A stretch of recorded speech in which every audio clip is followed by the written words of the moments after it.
Hey, what's up? My name is Kelvin Elliott, and today I'm going to show you about the margin property. So first what we're going to do is just open up, we'll create a new folder.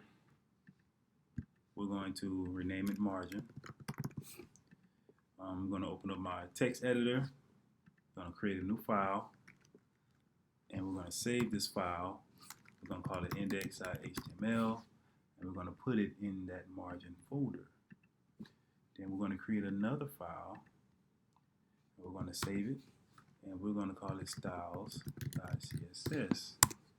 Then we're going to start off with the boilerplate HTML code, the must-haves.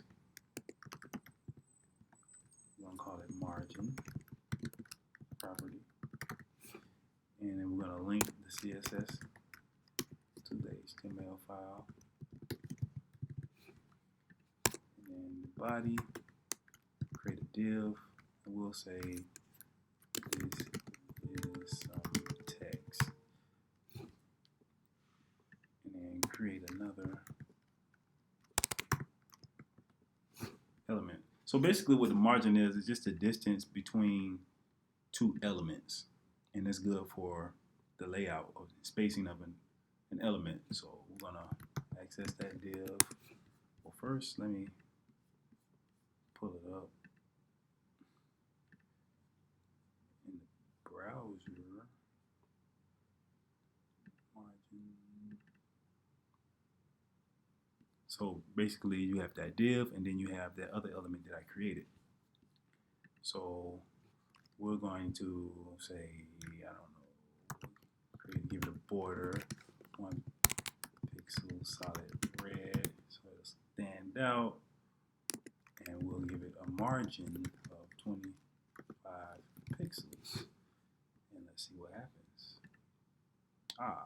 So as you've seen before, it was close together, but the margin increased, so we went 25 pixels all around, starting clockwise. So top 25 pixels, right, bottom, and left. Now I could separate. And kind of split it up. So I could say 25 pixels on the top. Let's say 10 on the right. Let's say 50 on the bottom, and let's say 15 on the left. And let's see what happens. See the space, the gap, that margin, it got further. And that's pretty much it. That's pretty much how the margin works. It's good for positioning elements, or you creating more space or taking away more space. You can do negative values. And yeah, that's pretty much it. So thanks for watching this video, and I hope you got something from it.